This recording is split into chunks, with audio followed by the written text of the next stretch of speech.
All right, now That was interesting for sure. that time of month, Yeah. man's best friend. And of course, what we're doing, we're reading through our book. Today we're on chapter 9, but we're not just reading, so don't worry, you're not going to just have us reading the book. But we read, we stop, we read, we stop, we read, we stop, we make comments and various things. So that time of month, man's best friend. The scripture is Ephesians 5:25. Husbands, love your wives as Christ also loved the church and gave himself for her. Ephesians 5:25. And Matthew 5:25 says, agree with your adversary quickly.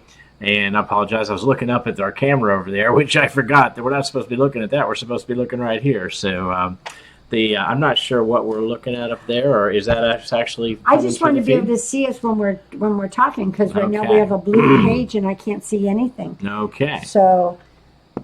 All right. Just wanted to just see. So your wife is not your adversary. Your wife is your lover and best friend. Yeah. Confused and surprised by our amazing insight, husbands often exclaim to us that their wives say these exact words to them all the time. If a husband's full of pride and responding out of insecurity, he may create an adversary out of his wife. A woman gets married, she expects things to be nice, she expects her husband to love her and want to bless her and want to be on the same page with her. And he wants him to adore her, and then all of a sudden he's doing other things. Right. Yes, instead of adoring her. And Randy says, sometimes a miracle happens in ways you don't expect. It happens better than you think. Amen. There you go. It happened better than Randy thought it was going to be because of meeting David. So that's really wonderful. That's great. All right. When you listen to the marriage manual in your wife's heart, you'll appreciate it when she opens up and talks to you about what you're doing that's hurting your relationship. Yeah. This is a key to your growth as a man of God. Thanks for pointing that out. Here is a simple key to success. When your wife points out an area in your life that needs changing, the correct response is, thanks for pointing that out. Now, that's something in our bad days that you didn't say. Not very much so. I definitely didn't say that often. Thanks for telling me that. Sure. Thanks for pointing that out to me. Yeah. Absolutely. You have no idea how the things you are doing or saying or not doing or saying are affecting your wife. Gary Smalley points out that women are like butterflies. Men are like bulls. Mm-hmm. When the wind blows, a butterfly is blown all over the place. Yeah. It's blown about, carried wherever it goes. It's sensitive and responsive to the slightest breeze. A hard wind will knock the butterfly to the ground and break its wings. It'll lie on the ground helpless until it breathes its last. Correct. This happens from a simple gust of wind. The bull, on the other hand, would not have even noticed that the wind was blowing. For that matter, would not even notice if it stepped on the gasping butterfly as it struggles for survival. When your wife says to you, quit yelling at me, do not respond with, I'm not yelling, I'm just talking to you. Your reply should be, oh, okay, sorry about that. I didn't realize I was coming across like I'm yelling. Tell me how you need me to talk to you about this, or help me out, help me know what I was doing, how I was communicating that felt like I was yelling. If your wife says to you, we never do anything fun, don't reply by saying, yes, we do. We just went out to eat last month. What do you call that? The correct reply is to say, oh, I didn't realize that you were lacking in having fun. I didn't realize that. You know how busy I get with daily affairs? Thanks for bringing this up. What would be some things you could think of that we could do together to have fun? And then pick one. Do it. Take a bike ride. Play tennis. Go to a movie. Do something she wants to do which represents fun to her. Mm-hmm. And for coaching for the wives, if your husband says, what would be some ideas, some things you'd like to do for fun? That's not, ladies, when your answer should be, well, you know what I want to do for fun. I've told you 100 times. No, that's not the time. No. Because, again, maybe he wasn't listening. Yeah. Men don't listen to their wives quite often until they get into crisis. And so if your husband hasn't heard you, hasn't listened, then just remind him of things. They might just forget, too. They get busy. They forget they're not thinking about it. But you're thinking about it. And one of the keys to a marriage is to realize that there are two people. There are two intelligent brains. And so what we don't want a wife just sitting back going, well, I'm really mad that my husband hasn't suggested we do something fun. There's two brains in the marriage. And so if one brain's thinking we really need to do something fun and the other one's not thinking about that, well, then the brain that's thinking about it should certainly say something. And we both want to use all of our intelligence and all of our brains, all of our energy on having a great marriage. All right. Excuse me. Where do we pick up here? Pick one, do it. Okay. Like that butterfly, your wife can sense when the wind shifts in your relationship. Yeah. She's affected by the slightest change in the breeze. The bull responds to her concerns that something's wrong, like, duh? What are you talking about? I don't feel nothing. Everything's fine. Chill, woman. If she's truly reeling and making a scene, the bull thinks the best approach is just step on her to put her out of her misery. Recently, Tom told his wife, Sandy, that all the things she wanted to do were dumb and worthless. He did not like to compete, so her idea of playing tennis was a dumb idea. His idea of fun would be to take a hike, go to a fair, or go camping. Recently, Tom told his wife, Sandy, that I pointed out that all of Tom's ideas were large projects that would require much pre-planning due to their young children and their work schedules. These were all 8 to 12-hour fun ideas. You know, taking a hike up in the woods somewhere, going to a fair, going camping. Sandy, on the other hand, suggested tennis. They could go to the free tennis courts 10 minutes from home, play for 30 minutes, and be home within an hour. Tom's reply was to say he was not interested in playing tennis. This is not all about Tom. This is about Sandy and doing what Sandy wants to do. It's not all about Tom. Mm-hmm. Sure, sometimes it can be about Tom, but it doesn't always have to just be about Tom. You know, it should be about Sandy. We men can be very thick sometimes. It really comes down to pride and ego. We have to be dead to ourselves to not respond out of pride. We have to love our wives as Christ loved the church and gave himself for us. We get to love our wives as Christ loved the church and gave himself for us. Husbands are many times so full of insecurity that they respond in pride when their wives try to tell them anything about how to be the husbands that they need them to be. Okay, thanks for pointing that out. These are magic words which will give you a marriage relationship that will improve drastically in a short time. Some, for examples. I wish you would clean up after yourself. Okay, thanks for pointing that out. I'll get right on it. A wife says, there you go. I wish you would tell me that you love me more often. Oh, okay. Thanks for reminding me. I love you, sweetheart, and I'll try to tell you more often. You never bring me flowers. Oh, you're right. It's been a long time since I brought you flowers. I hate to admit that I've forgotten about that, all about that. So thanks for reminding me. You can count on getting some flowers soon. Lately, you have been spending more time with your friends, clients, church members, etc., than you spend on me. Oh my, you're right. I've been feeling that same way myself. Sorry about that. Let's get a sitter tonight and go out on a date just for the two of us. I am concerned about you. It does not seem like you have been spending any time in the Word and prayer lately. Ouch, that hurts, but you're right. And I appreciate you noticing and saying something about it. Mm-hmm. That helps me a lot to have you helping me be accountable. I've been so buried lately. Thanks for pointing that out. Mm-hmm. I'm going to go sit down with the Word right now. Would you fix some tea and join me? Absolutely. Yeah. This is easy if you're dead to yourself. Yeah. When you're full of pride and insecurity, it's almost impossible to respond in this life-giving manner.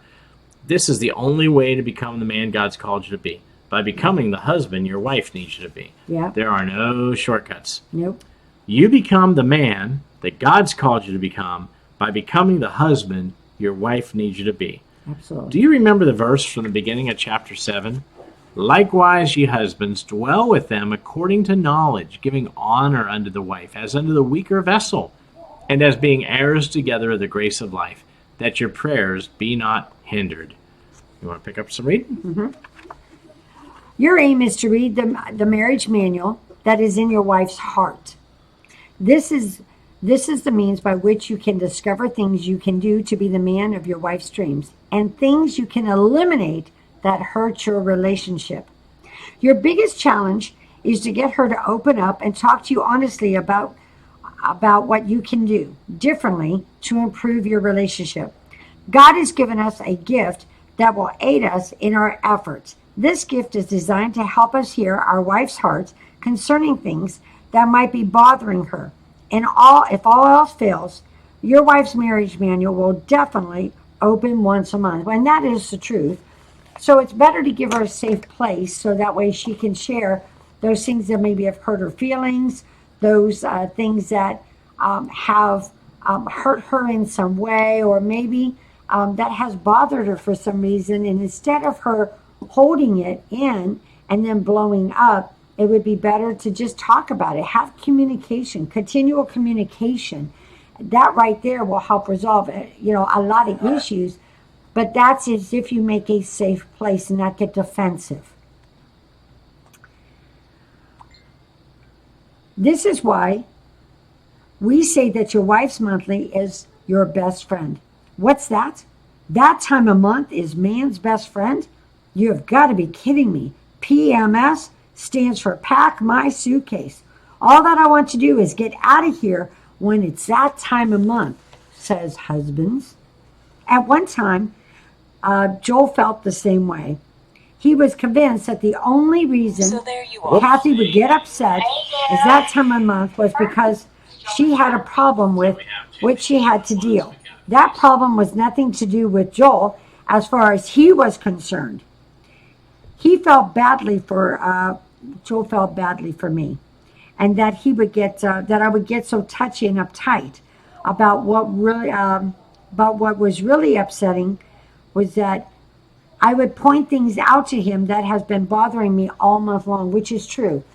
So I would tell him things, I would try to hold it in, try to overlook, just try to let it go, thinking, just be the godly girl, don't say nothing. But then when that time of month came, I didn't have the emotional stability because of that time of the month to be able to handle it. And so I would get really, really upset.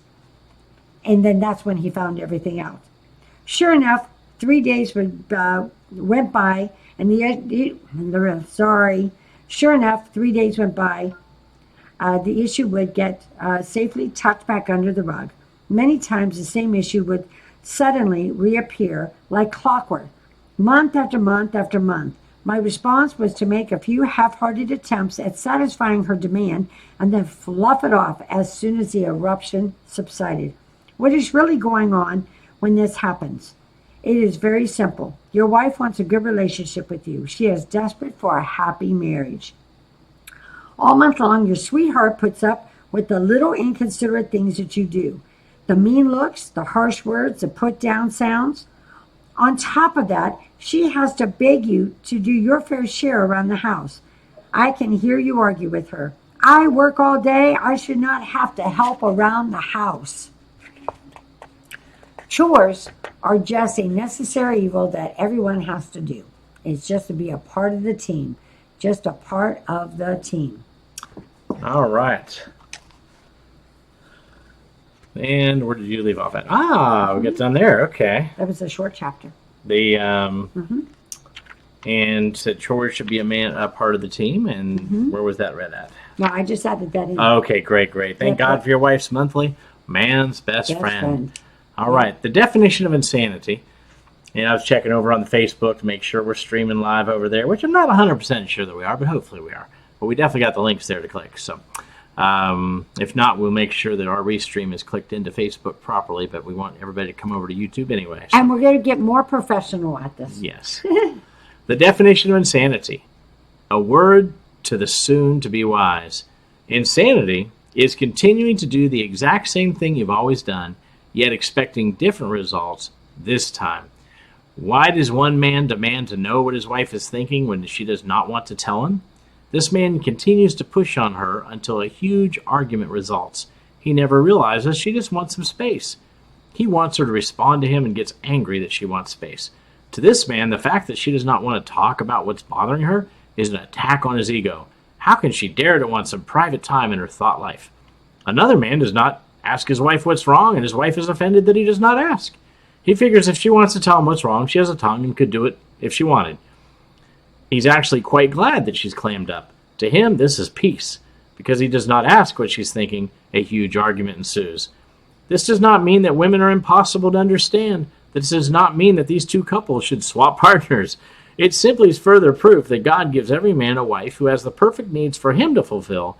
In order to meet her needs, he has to die to himself and the way that he thinks that he should relate to his wife.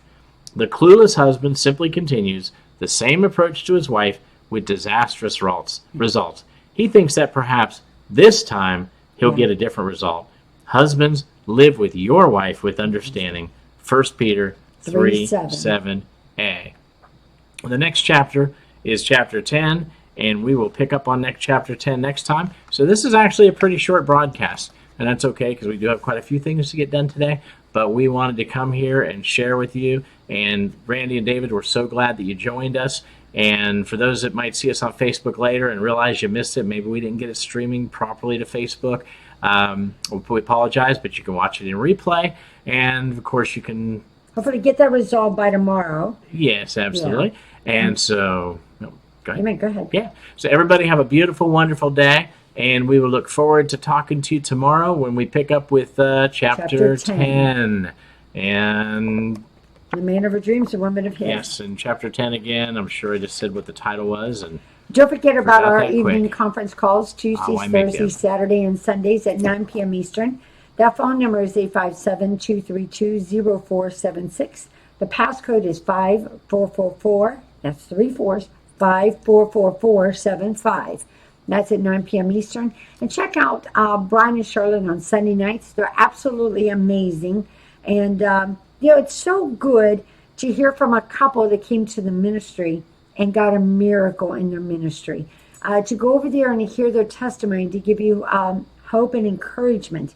And that's Brian and Charlotte on Sunday nights at 9 p.m. Eastern. And they're just really, really great. They say the same thing we do, but they say it in their own way, which is absolutely wonderful. So you'll really enjoy the phone call. We get a lot of good feedback for when people go over there to their call on Sunday night. So if you can't make it on a Tuesday, Thursday, or Saturday night, and if you can't make it on Sunday night, there's Tuesday, Thursday, and Saturday nights. There's 4 nights a week that are available for that. So I encourage you to get over on Sunday nights and then join our calls as well. You don't have to just limit it to one phone call, one evening call. Absolutely. Get all the help you can. Yep. Alright. And for those new to the ministry, please go visit our website at godsavemymarriage.com. Yeah. You'll find our 2 books, our DVD sets. Also, we're going to be having a marriage intensive. We've got to nail this down, but I'm quite confident there will not be a problem with the hotel. July 15 to the 19th, or 15 to 20, 5 nights, 5 days, 15, 16, 17. Here in Palm Coast, Florida. Yes. 15 to the 19th, yes, Palm Coast, Florida.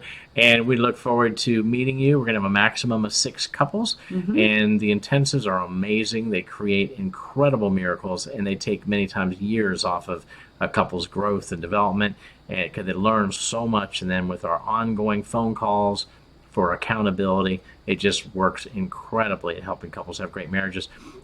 Thank you so much, everybody, again, for joining us. And for those that are watching it later in playback, and again, thank you, David and Randy, for being live here on YouTube. Anybody else that joined in with us, and for those watching, please be sure to click on the link that should accompany this replay, and please become a subscriber to YouTube, and we'll thank you for that, and we'll look forward to talking to you tomorrow. God bless. If Joel and Kathy can do it, so can you. You're sure welcome, David and Randy. Now we'll go back over here and see ya. Open this guy up. Bye. Till tomorrow. Yes. And where do we stop our stream? We are definitely learning about this because I do not even see the end button. stream right here. Well,